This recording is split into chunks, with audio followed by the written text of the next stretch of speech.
एक बार फिर से अपने YouTube channel stock trading technique पर आपका हार्दिक स्वागत करता हूं। दोस्तों, फ्राइडे के सेशन बहुत ही वॉलेटाइल रहा और हमने तकरीबन निफ्टी के अंदर 400 पॉइंट्स की एक इंटरडे मूवमेंट देखी। और जिन स्टॉक्स के ऊपर मैं अपना ओपिनियन आपके साथ शेयर कर रहा हूं, निफ्टी इंडेक्स के में अच्छी वेटेज रखते हैं और फ्राइडे यानी 22 मार्च को क्या पॉसिबिलिटीज़ बन सकती हैं इन स्टॉक्स के अंदर। चलिए एक बार उसको डिस्कस करते हैं। जैसा कि सन फार्मा का मैंने चार्ट स्क्रीन के ऊपर लगाया है, एक बहुत ही क्रूशियल लेवल इसने थर्सडे के सेशन में ब्रेक किया था 578। ये हमारी 100 डेज मूविंग एवरेज थी, यानी 100 डेज मूविंग एवरेज क्रॉस करके इस स्टॉक ने नीचे ट्रेडिंग शुरू कर दी थी। और फ्राइडे के सेशन में इसने जो लोज लगा दिए वो 560 के, बहुत बेरिश है, मानते हैं। और 100 डेज मूविंग एवरेज ब्रेक करना अपने आप में ही एक बेरिश स्ट्रेंथ क्रिएट करता है। देखिए, जब तक ये स्टॉक 580 के ऊपर क्लोजिंग नहीं दिखाता तो इसे लॉन्ग मत कीजिएगा। क्लोजिंग बेसिस की बात कर रहा हूं 580 के। उस केस में आपको 595 और 605 तक के टारगेट दिखेंगे। तो वेट एंड वॉच की स्ट्रेटजी देखिए, इतने नीचे गिरावट आने पे हम शॉर्ट तो नहीं कर सकते, लेकिन ट्रेंड अभी वीक चल रहा है तो हम बाइंग भी नहीं करेंगे। हाँ, 580 के ऊपर क्लोजिंग मिल जाती है तो हमने कम से कम 100 डेज मूविंग एवरेज तो संभाल ली। तो उस केस में हम 50 डेज मूविंग एवरेज की तरफ बढ़ सकते हैं, जो प्राइस बनता है 600 का। तो अगर आपको क्लोजिंग दिखती है कि 580 के ऊपर मिल जाएगी लास्ट के मोमेंट में, जब 3:15 या 20 मिनट हो रहे होते हैं, उस टाइम आप पुट बाय करके फ्यूचर्स को लॉन्ग करने की एक स्ट्रेटजी ले सकते हैं। अदरवाइज वेट एंड वॉच रखिए। HDFC लाइफ इंश्योरेंस कंपनी की, HDFC ग्रुप का ही ये एक स्टॉक है। और इसमें इतनी गिरावट क्यों देखने को मिल रही है? 750 से ये 670 के टारगेट्स लगा दिए इसने 7-8 दिन के अंदर। क्यों गिरावट दिखी? उसका मेन रीज़न था, जैसे जैसे कोरोना वायरस की सिचुएशन फिर से एक्सपेंड कर रही है, उसमें क्लेम्स की पॉसिबिलिटी बढ़ जाती है कि लोग बीमार होंगे, इनको क्लेम्स देने पड़ेंगे। तो उस डर से एक गिरावट दिखी और जो 670 के आसपास तक कंटिन्यू हुई। देखिए, यही इसकी 100 डेज मूविंग एवरेज भी है 670। इसके नीचे अगर क्लोजिंग मिलती है तो और बड़ा बेरिश मूड बन जाएगा। उस केस में ये स्टॉक तकरीबन 648 तक गिर सकता है, 650 तक। तो अभी तो इसने अपनी 100 डेज मूविंग एवरेज को संभाला हुआ है।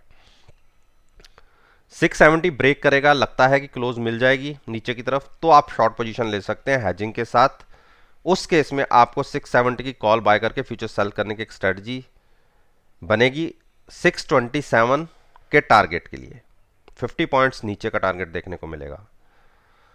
और अगर जैसे कि हमें क्लोजिंग मिली है 680 के 88 के आसपास, तो इसको हर्डल्स हैं 700 और 715।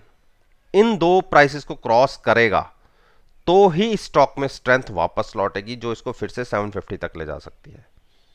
शॉर्ट तो आपको मिल सकता है पहले, मतलब 670 के आसपास शॉर्ट तो मिल सकता है, लेकिन बाइंग के लिए आपको वेट करना पड़ेगा 710 को क्रॉस करने का।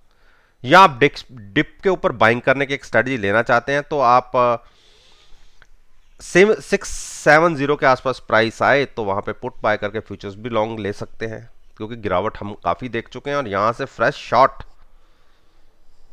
केवल और केवल 670 के नीचे बनेगी और आपकी पोजीशन हैज भी होगी। पुल बैक में प्रॉफिट मिलने की पॉसिबिलिटी ज़्यादा है। तो अपने हिसाब से जैसा आपको अच्छा लगे उस हिसाब से ट्रेड लीजिए। ONGC ने भी देखिए 104 को होल्ड कर लिया, और अगर 104 ब्रेक करके नीचे क्लोजिंग मिलती तो हम 97 तक गिरते हैं। क्लोजिंग मिली है 110 के आसपास, और अगर 113 के ऊपर ट्रेड करना शुरू कर देता है तो 120 आप फिर से देख सकते हैं। अदरवाइज 104 के नीचे क्लोजिंग आने पर आप शॉर्ट पोजीशन ले सकते हैं 96 97 के टारगेट के लिए। और 113 के ऊपर ट्रेडिंग मिलने पर आप लॉन्ग्स लगा सकते हैं 125 के टारगेट के लिए।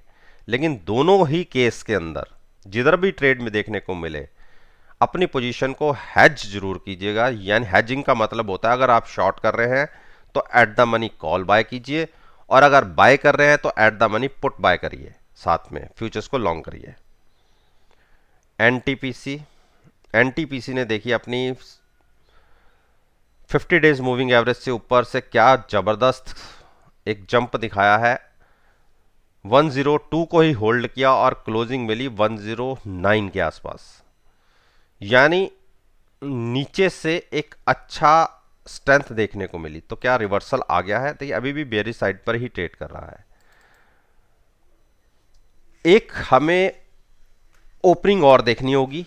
अगर हम 110 के ऊपर ओपन होते हैं और कंटिन्यूस ऊपर बने रहते हैं तो आप at the money put bye करके फ्यूचर्स को लॉन्ग करने की एक स्ट्रेटेजी ले सकते हैं। वैसे भी ये स्टॉक वैसे ही पोर्टफोलियो में रखा हुआ बहुत ही बढ़िया स्टॉक है, और अगर आप हैजिंग के साथ लॉन्ग्स में रहेंगे तो पॉसिबिलिटी है कि ये 115 तक के टारगेट दिखा दे।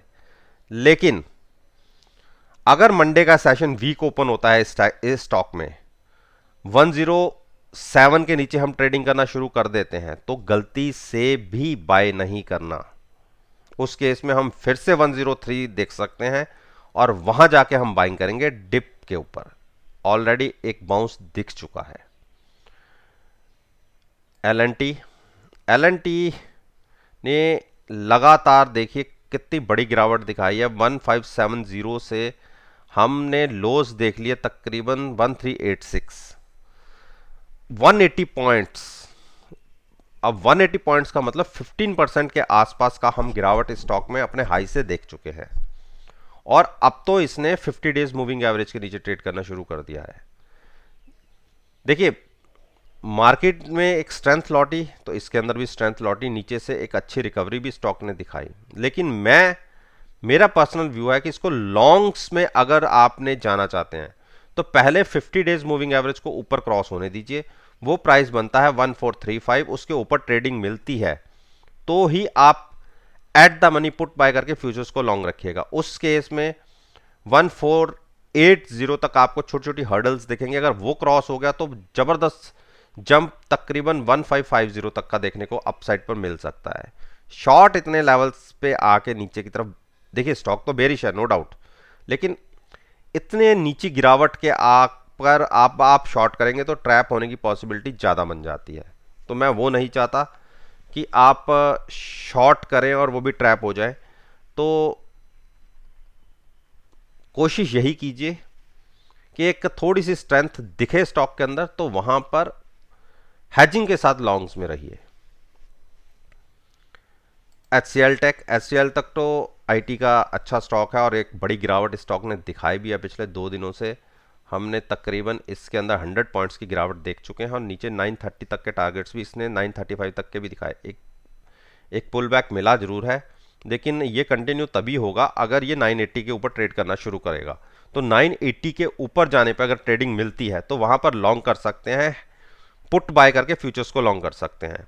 तो आपकी पोजीशन नीचे की तरफ हैज भी होगी और कोई अनलिमिटेड लॉस का घर नहीं खुला। हाँ, अनलिमिटेड प्रॉफिट की पॉसिबिलिटी बन जाती है, तो लगता है कि फिर से हम 1040 देख सकते हैं। और इसके बिल्कुल ऑपोजिट जिसकी पॉसिबिलिटी कम लग रही है, जैसा कि एक स्ट्रेंथ दिखी है लेकिन एमएसीडी हमें कुछ और ही दिखा रहा है। एमएसीडी तो ये दिखा रहा है कि हम एक गिरावट दिखा सकते हैं स्टॉक के अंदर। तो लॉन्ग्स तो मैंने बता दिया कि 980 के ऊपर जाके बनेगा। हाँ, अगर गिरावट आती है और 940 ब्रेक करता है तो आपको 910 के टारगेट देखने को मिल सकते हैं। बेरिश साइड पर एक इंडिकेशन दे रहा है कि ये स्टॉक बेरिश साइड पर एक गिरावट कंटिन्यू कर सकता है। बेरिश क्रॉसओवर की देखिए पॉसिबिलिटी बन रही है, तो इसीलिए हो सकता है कि 980 टारगेट ना दिखे और पहले 940 दिख जाए, और 940 दिखता है तो एक गिरावट कंटिन्यू होगी। तो वेट एंड वॉच रखिए, 980 के ऊपर बाय कीजिए और 940 के नीचे सेल कीजिए, लेकिन हैजिंग को इन्वॉल्व जरूर कीजिएगा। कोल इंडिया ने एक बहुत बड़ी गिरावट और अपने हाई से देखिए, हाईज कोल इंडिया के 163 और जो लगे 133, यानी अपने हाई से 30 पॉइंट्स की गिरावट, बहुत बड़ी गिरावट है। देखिए सारी मूविंग एवरेजेस को ब्रेक कर चुका है ये स्टॉक, और आप देखिए 137 इसकी 100 डेज मूविंग एवरेज थी, उसको भी क्रॉस करके नीचे ट्रेड किया और क्लोज भी नीचे ही दिया है। अब इसमें क्या पॉसिबिलिटी बनती है, देखिए जब तक ये स्टॉक 137 के नीचे है, 138 मान लीजिए, तो हमें बाई नहीं करना, और अगर यहां पे सेल करेंगे तो पॉसिबिलिटी नीचे की तरफ 127 तक जाने की है। 127 का मतलब 10 पॉइंट्स तो फिर भी बनते हैं। तो अगर मंडे के सेशन में इसने 138 के नीचे ही ट्रेडिंग शुरू की, क्लोजिंग मिली है 136.30, मैं तो ये कहता हूं क्लोजिंग से अगर नीचे ओपन हो और कंटिन्यूस बना रहे नीचे, तो आप at the money call buy करके फ्यूचर सेल करने की एक स्ट्रेटजी ले सकते हैं। इस स्टॉक की मैं ये इसलिए शॉर्ट करने में, इसमें लॉन्ग की क्यों नहीं कह रहा, क्योंकि जब मार्केट ने पिछले कई दिनों तक स्ट्रेंथ भी दिखाई थी, तो तब भी ये स्टॉक नेगेटिव साइड पर ही ट्रेड कर रहा था। तो इसीलिए हेजिंग के साथ बेरी साइड पर ओपन हो, फ्राइडे के जो प्राइस रहा क्लोजिंग प्राइस, और कंटिन्यूस हाफ एन आवर कम से कम वेट कीजिए, अगर नीचे बना रहे तो आप शॉर्ट कर सकते हैं 128 के टारगेट के लिए।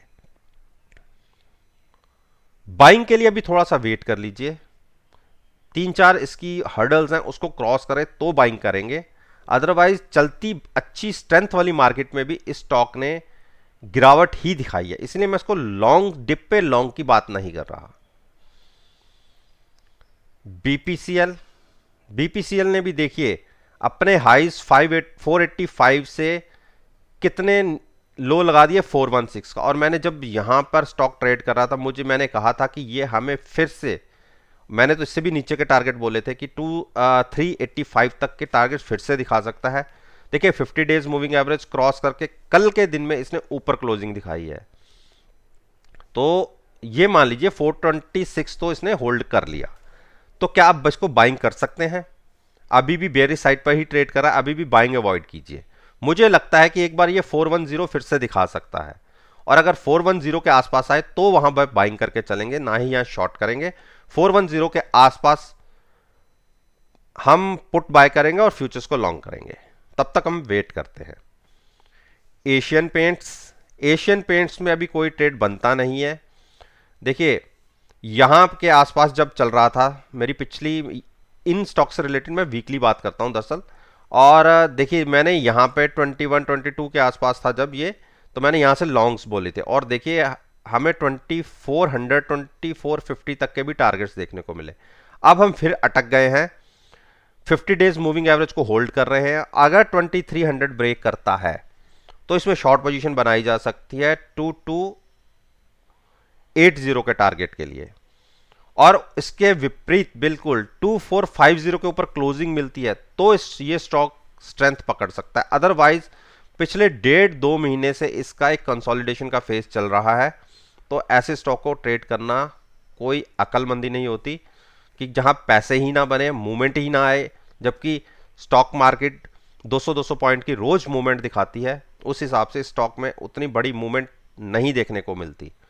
तो अपनी 3-4 मूविंग एवरेज के बीच में फंसा हुआ है, तो तब तक इसे हम वेट एंड वॉच की कैटेगरी में रखते हैं। अगर 2370 के नीचे लगता है कि आपको क्लोजिंग मिल जाएगी, तो आप शॉर्ट कर सकते हैं 2280 के टारगेट के लिए, यानी 90 पॉइंट्स उस केस में आपको नीचे मिलेंगे, लेकिन साथ में आपको कॉल बाय करके फ्यूचर सेल करने की ही स्ट्रेटजी रखनी होगी। नेकेड पोजीशन कोई मत बनाइएगा, और इसके बिल्कुल विपरीत 2550 के ऊपर लगता है कि आपको क्लोजिंग मिल जाएगी, तो at the money put bye करके फ्यूचर्स को बाइंग करने की एक स्ट्रेटजी ली जा सकती है, यानी लिमिटेड रिस्क और मैक्सिमम रिवॉर्ड। लिमिटेड रिस्क उतना ही होगा जितना आपने ऑप्शन के अंदर प्रीमियम बाय किया है। तो दोस्तों ये निफ्टी इंडेक्स के अंदर अच्छी वेटेज रखने वाले स्टॉक्स के ऊपर मैंने अपना ओपिनियन आपके साथ शेयर किया है। और अगर मेरी इस वीडियो को आप 22 मार्च के सेशन के साथ एनालाइज करेंगे, यकीन मानिएगा आपको बहुत अच्छे पॉजिटिव रिजल्ट्स देखने को मिलेंगे। वीडियो अच्छी लगी हो तो लाइक जरूर कीजिए, शेयर कीजिए और मेरे YouTube चैनल को सब्सक्राइब करना मत भूलिएगा और साथ में बेल आइकन का बटन भी प्रेस कीजिए ताकि नोटिफिकेशन टाइम से आप तक पहुंच सके।